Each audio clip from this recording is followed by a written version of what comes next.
नमस्कार।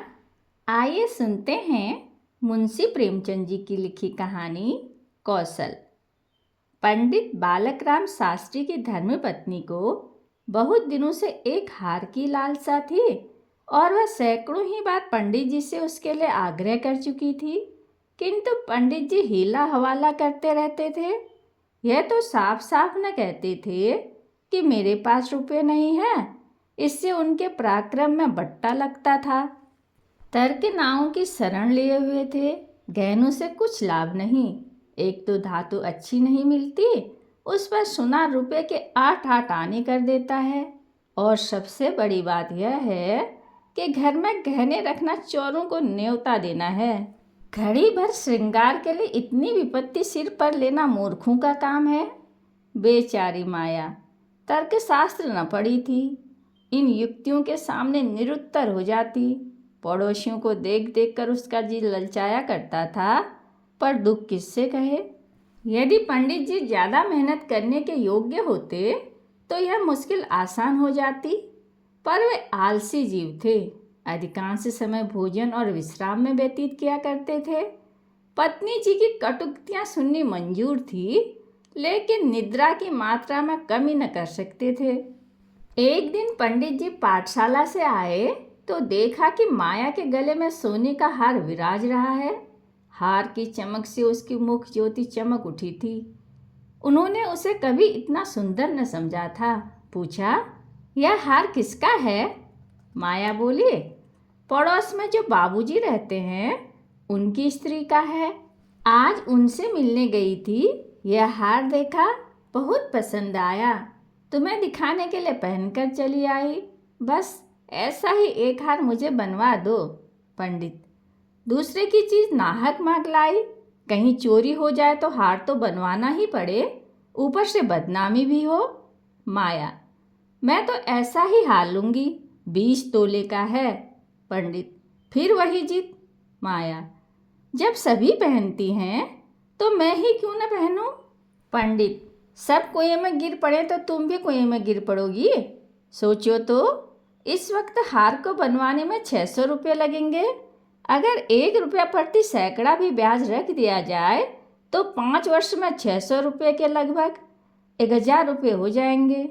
लेकिन 5 वर्ष में तुम्हारा हार मुश्किल से 300 रुपये का रह जाएगा। इतना बड़ा नुकसान उठाकर हार पहनने से क्या सुख? यह हार वापस कर दो, भोजन करो और आराम से पड़ी रहो। यह कहते हुए पंडित जी बाहर चले गए। रात को एकाएक माया ने शोर मचाकर कहा, चोर चोर, हाय घर में चोर, मुझे घसीटे लिए जाते हैं। पंडित जी हकबकाकर उठे और बोले, कहाँ कहाँ? दौड़ो दौड़ो। माया, मेरी कोठरी में गया है, मैंने परछाई देखी। पंडित, लालटेन लाओ जरा, मेरी लकड़ी उठा लेना। माया, मुझसे तो मारे डर के उठा नहीं जाता।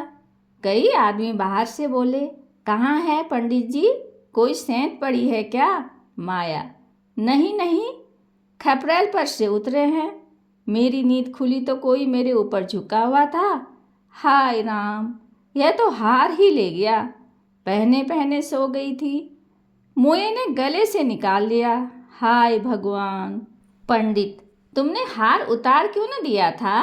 माया, मैं क्या जानती थी कि आज ही यह मुसीबत गिर पड़ने वाली है। हाय भगवान। पंडित, अब हाय हाय करने से क्या होगा? अपने कर्मों को रो। इसलिए कहा करता था कि सब घड़ी बराबर नहीं आती, न जाने कब क्या हो जाए। अब आई समझ में मेरी बात। देखो, और कुछ तो नहीं ले गया। पड़ोसी लालटेन लिए आ पहुँचे। घर में कोना कोना देखा, करियाँ देखी, छत पर चढ़कर देखा, अगवाड़े पिछवाड़े देखा, शौच गृह में झांका, कहीं चोर का पता न था। एक पड़ोसी, किसी जानकार आदमी का काम है।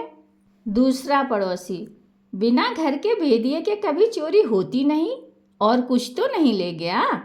माया, और तो कुछ नहीं ले गया, बर्तन सब पड़े हुए हैं, संदूक भी बंद पड़े हुए हैं।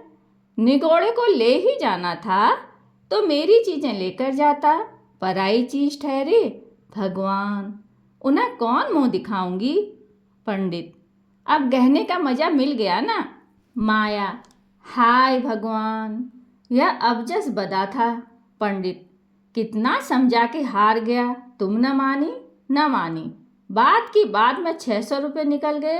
अब देखूं भगवान कैसे लाज रखते हैं। माया, अभागे मेरे घर का एक एक तिनका चुनकर ले जाते तो मुझे इतना दुख न होता। अभी बेचारी ने नया ही बनवाया था। पंडित, खूब मालूम है 20 तोले का था। माया, 20 ही तोले का तो कहती थी। पंडित, बधिया बैठ गई और क्या? माया, कह दूंगी घर में चोरी हो गई, क्या जान लेगी? अब इसके लिए कोई चोरी थोड़ी करने जाएगा। पंडित, तुम्हारे घर से चीज गई, तुम्हें देनी पड़ेगी। उन्हें इससे क्या प्रयोजन कि चोर ले गया या तुमने उठाकर रख दिया, पति आएंगी ही नहीं। माया, तो इतने रुपए कहाँ से आएंगे? पंडित, कहीं ना कहीं से तो आएंगे ही, नहीं तो लाज कैसे रहेगी? मगर की तुमने बड़ी भूल।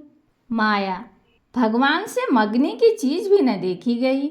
मुझे काल ने घेरा था, नहीं तो घड़ी भर गले में डाल लेने से ऐसा कौन सा बड़ा सुख मिल गया? मैं हूं ही अभागिनी। पंडित, अब पछताने और अपने को कोसने से क्या फायदा?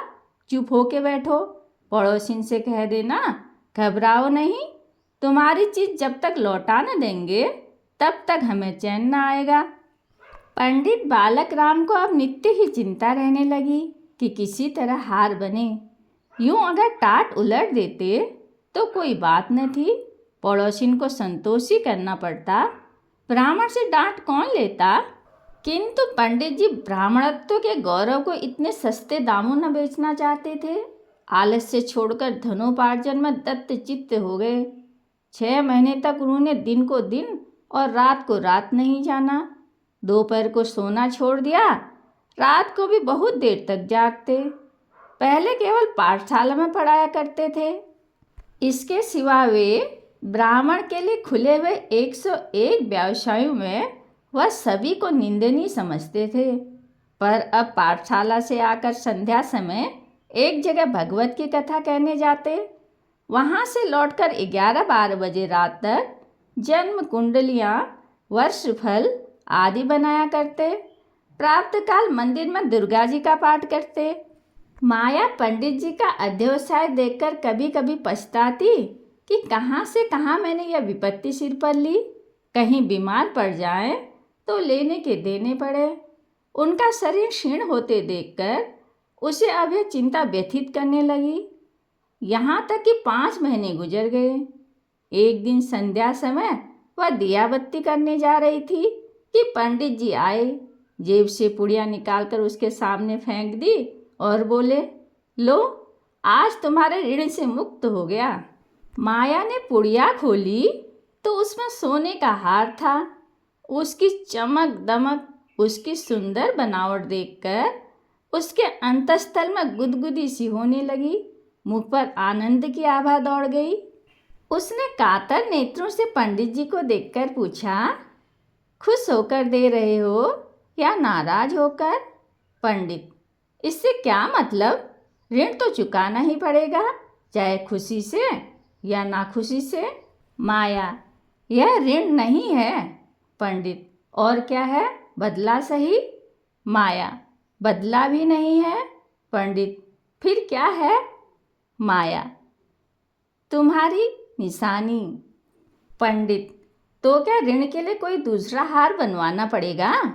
माया, नहीं नहीं, वह हार चोरी नहीं गया था, मैंने झूठ मूठ शोर मचाया था। पंडित, सच माया? हाँ, सच कहती हूँ। पंडित, मेरी कसम। माया, तुम्हारे चरण छूकर कहती हूँ। पंडित, तो तुमने मुझसे कौशल किया था? माया, हाँ। पंडित, तुम्हें मालूम है तुम्हारे कौशल का मुझे क्या क्या मूल्य देना पड़ा? माया, क्या? 600 रुपये से ऊपर? पंडित, बहुत ऊपर। इसके लिए मुझे अपने आत्म स्वातंत्र्य को बलिदान करना पड़ा। कहानी सुनने के लिए धन्यवाद।